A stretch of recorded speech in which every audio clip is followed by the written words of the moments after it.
At the family Christmas party, they gave gifts to everyone. One by one, the kids were called up, cousins from out of state, nieces and nephews I hadn't seen in years. Even Lexi, who was born just last spring, got a box wrapped in gold foil with her name on it.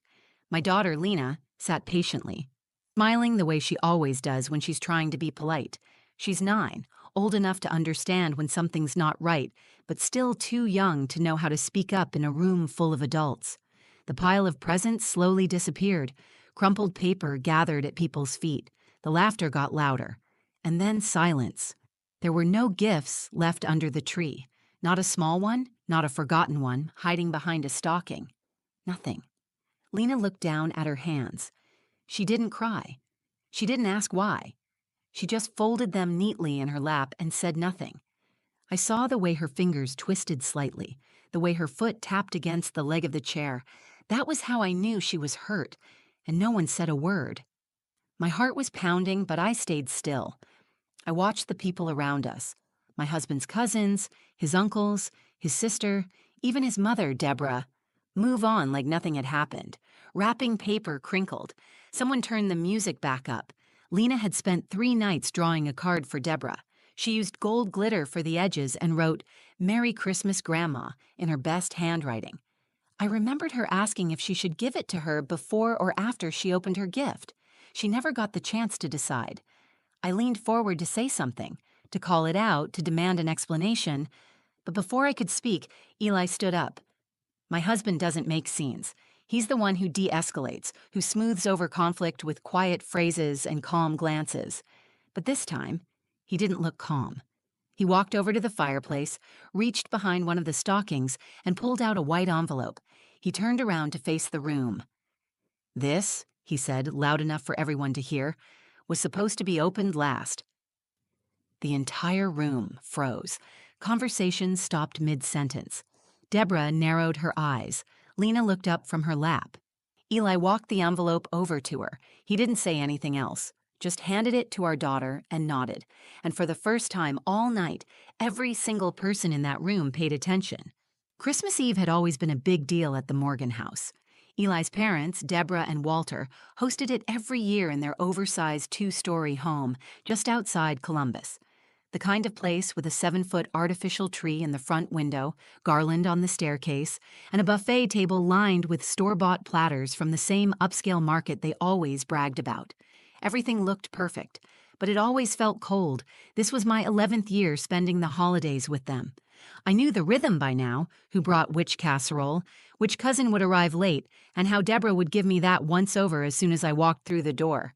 Her comments were never direct, but always sharp. "You wore flats again this year?" she asked, smiling as she kissed my cheek. "Comfort first, I suppose." I smiled back and didn't flinch. I had stopped reacting a long time ago. Eli squeezed my hand as we stepped inside, our daughter Lena holding tightly onto mine. She wore a red velvet dress with a white bow clipped into her curls. She had insisted on bringing the Christmas card she made for Deborah. She drew a fireplace, a tree, and Deborah holding a tray of cookies with "To Grandma, Love Lena" written in gold marker. Eli's sister, Melissa, was already there with her kids, plus a dozen cousins and extended relatives I saw once a year, but never really got to know. They all greeted each other like one big, happy family. I stood at the edges, helping Lena out of her coat and hanging it next to the others. There's a strange kind of loneliness that comes from being surrounded by people who treat you like a guest in a life you married into. I knew most of their names. I remembered birthdays and sent thank you cards, but I was never one of them. Not really. Eli felt it too, I think, but he never said it out loud. He loved his family. He didn't want to pick sides. I never asked him to. Lena tugged at my sleeve and whispered, "Can I give Grandma my card now?" Her eyes were bright and her cheeks were already flushed from the cold. "Maybe wait until after presents," I told her. "She might be busy right now." We moved to the living room. The tree was lit, the fireplace was on, and the floor beneath the tree was packed with gifts. Boxes in every shape and size, all carefully wrapped with matching ribbons. Deborah always insisted on color-coded wrapping paper to keep everything organized. Walter handed out drinks while Melissa's husband passed around appetizers. Christmas music played softly in the background. On the surface, it looked like a picture-perfect holiday. Lena settled onto the rug with the other kids, talking quietly with her cousins. She had her card in her lap, folded neatly, ready to go. I stayed behind her, sitting on the couch between Eli and an empty space no one filled. The smell of cinnamon and pine hung in the air. Laughter bubbled up across the room. Small talk echoed off the walls. And yet I felt something off, like a ripple beneath the surface. It was subtle, but I noticed. Deborah hadn't said a single word to Lena. No compliment on her dress, no hug, just a quick glance and a distracted, "Oh, hi, sweetie," before she turned to fix the bows on the presents. I watched Lena's face. She noticed it too. She didn't say anything, but I saw her smile falter for a second before she turned her attention to her cousin Abby. The tension in my chest started to build, quietly, the way it always did when we visited. I told myself to stay calm, to let it play out. Maybe I was reading too much into it. Then Deborah stood near the fireplace and clapped her hands. "Let's do presents before dessert, kids first." Eli leaned back beside me, rubbing his hands together. I tried to match his energy. Lena looked up and straightened her dress. "Let's see," Deborah said, picking up a gold gift from the pile. "This one's for Connor." The first name, then another. One by one, children's names filled the room, laughter, ripping paper, thank yous tossed toward adults. The stack of gifts began to shrink.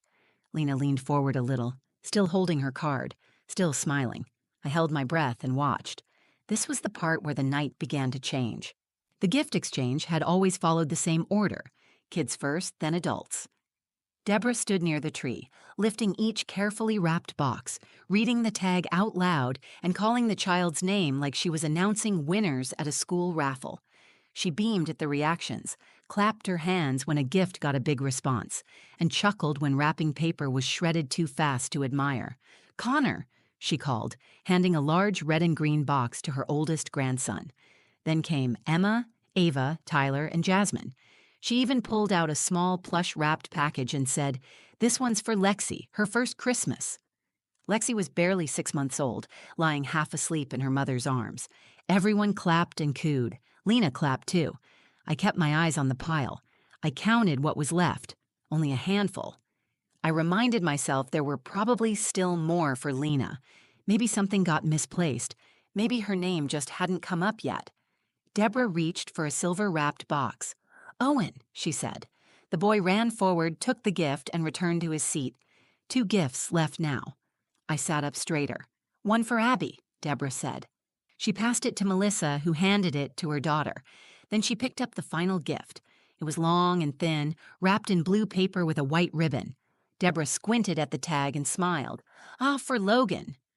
Logan, a cousin's stepson. He didn't even share the family name. He took the gift with a quick nod. Everyone watched him unwrap a remote-controlled car.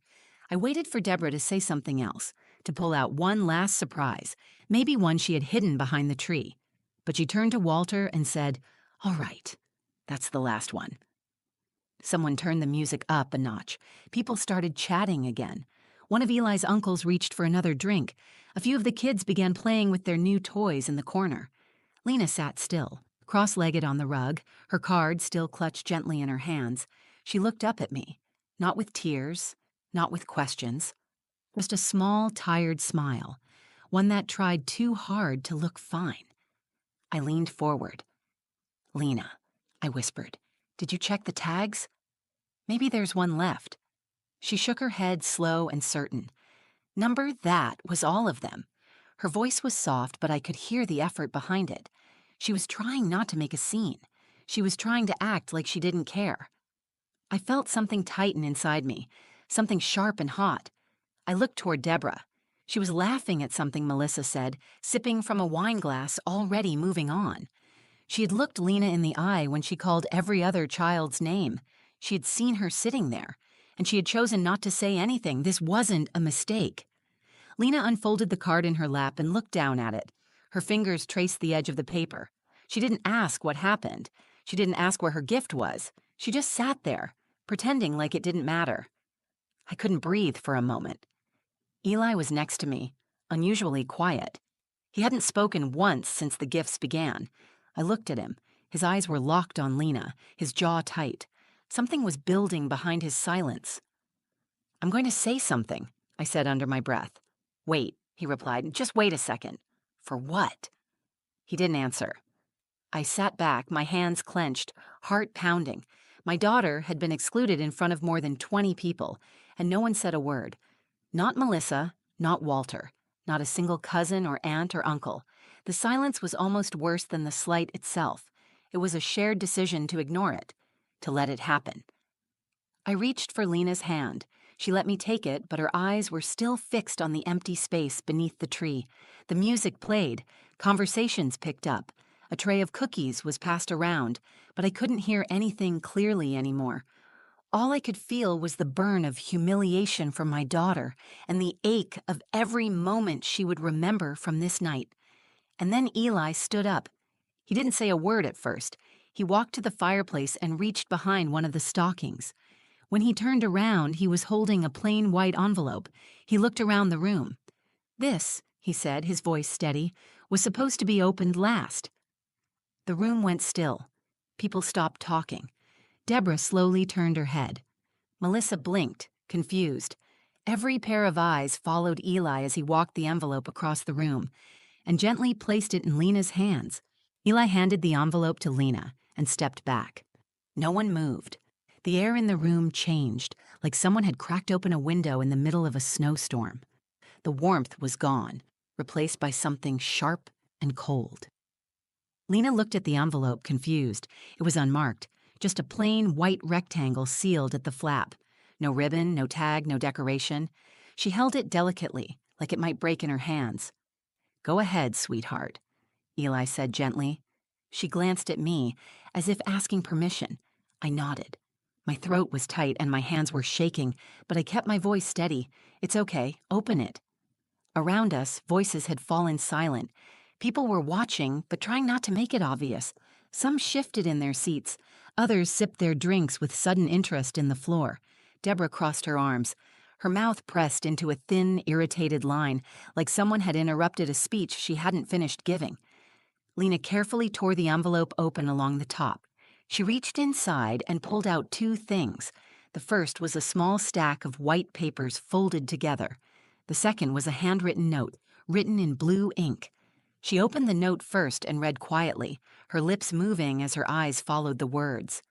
When she finished, she looked up at her dad with wide eyes.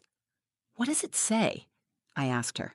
She looked back down and read it aloud, her voice barely more than a whisper. "To my daughter, Lena, for the girl who brings light wherever she goes. Let's chase the northern lights this year. Iceland awaits. Love, Dad." A hush fell over the room, thicker than before. Even the music in the background felt like it had faded out. Lena looked at the folded papers again and opened them. Inside were two printed tickets, one adult, one child, departing from Chicago to Reykjavik, round trip, first class. I looked at Eli, stunned. "You planned this?" I asked, my voice low. He nodded, not taking his eyes off Lena. "Weeks ago. I booked it the same night she told me she wanted to see the stars somewhere that didn't have streetlights." I remembered the conversation. It had happened while Lena was sitting in the back seat, staring out the car window. She had asked why stars looked different in some places. Eli had told her about places where the sky stretched forever, where the air was clean and the world felt quiet. She had asked if we could go. He had said someday. He made it now. Lena stood up, still holding the envelope and the tickets. Her voice was small but clear. "We're really going?" Eli bent down to her level. "We are. You and me, northern lights, hot cocoa, snowmobiles, all of it." She threw her arms around him and hugged him tight. Her red bow pressed into his shoulder. She buried her face in his neck. For the first time all evening, she wasn't pretending to be okay. She didn't have to. I felt tears well up, but I didn't wipe them away. I wanted her to see it. I wanted her to know that this moment meant something bigger than a plane ticket. It was a correction, a declaration. She had been made invisible, and now her father was making sure she was seen in the most undeniable way. Across the room, Deborah's expression tightened. She picked up a discarded piece of wrapping paper and smoothed it flat against her knee, like it mattered. Walter cleared his throat but said nothing. Someone murmured, "Wow," behind us. Eli stood up and put his arm around me. "She needed something that wouldn't be forgotten," he said. So I made sure it wouldn't be. Melissa walked over, smiling nervously. That's incredible, Eli. Iceland? He nodded. It's her dream. I figured Christmas was the right time to give her something unforgettable. Deborah didn't say a word. She stood slowly, smoothed the front of her sweater, and walked toward the kitchen. I watched her go. For the first time in 11 years, I didn't care what she thought. She had made her choice. So had we. Lena looked up at me, beaming. Mom, are you coming too? Not this time, baby, I said. This is just for you and Daddy. She hugged me next, tightly, and I held her like she might disappear if I let go too soon. This moment belonged to her. All of it. Lena stayed close to Eli the rest of the evening. She held the envelope tightly in one hand and the card she had made for Deborah in the other. She didn't bring it up again. She didn't ask why she hadn't gotten a gift like the others. She didn't look for one. It was as if the weight of being forgotten had been lifted the moment she felt chosen. That feeling radiated from her. The other kids noticed. Abby came over and asked about the trip. Then Logan chimed in with questions about volcanoes. For the first time all night, Lena was at the center of the conversation, not because someone invited her in, but because something about her had become undeniable. Eli didn't brag. He didn't gloat. He sat on the couch, arm wrapped around Lena, quietly answering her questions about Iceland, describing glaciers and black sand beaches like he had been there a dozen times. He hadn't, but he had studied every detail. I realized then that this wasn't spontaneous. It wasn't a way to make up for something that had gone wrong tonight. He had planned it knowing exactly what might happen. He had anticipated this moment. I walked into the kitchen to grab Lena a bottle of water. Deborah was there, arranging store-bought sugar cookies on a tray like it was the most important job in the world. Her lips were tight, her movements mechanical.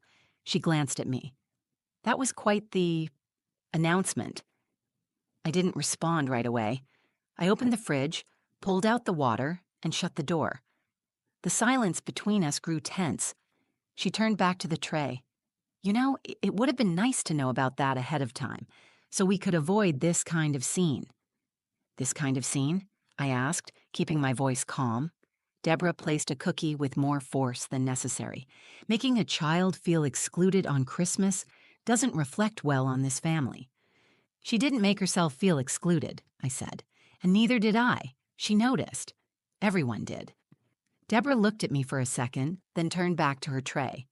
It wasn't intentional. We had so many to keep track of this year. Melissa's kids, the cousins from Chicago. Things slipped through the cracks. She's not a slip. She's your granddaughter. Her hand paused. I didn't mean, but you did, I said, cutting her off. You've always meant to keep me and her just outside the circle. You've never tried to hide it. Tonight was just the first time it showed that clearly to everyone else. She opened her mouth, then closed it again. I waited for an apology that didn't come. I walked out and left her in the kitchen with her perfect tray of cookies. Back in the living room, Lena had moved to sit in front of the fireplace again. The other kids were showing off their toys, and she was describing a video she saw once about the blue ice caves in Iceland. Her eyes sparkled.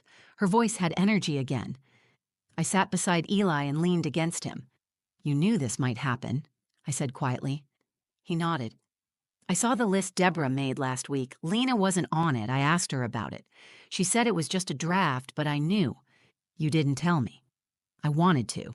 But I also wanted to give Lena something no one else could take away. Something private. Something just for her. I looked at him. You gave her so much more than a trip. He glanced at Lena, then back at me. She'll never forget tonight, but now she'll remember how it ended. As the night wore down and families started packing up, people came over to say goodbye. Some of them congratulated Lena on her trip. A few complimented Eli for the idea. Deborah stayed in the kitchen, pretending not to notice the shift in the room. Lena came up to me as I was gathering our coats. She held up her card. Should I still give this to Grandma? I looked at it. The gold glitter had smudged at the corners, but the drawing was still bright and hopeful. You can, I said, but you don't have to. She stared at the card for a moment. Then she folded it once, carefully, and tucked it into her backpack. I want to keep it, she said. That was the most powerful choice she could have made. We drove home in silence for the first 20 minutes. Lena had fallen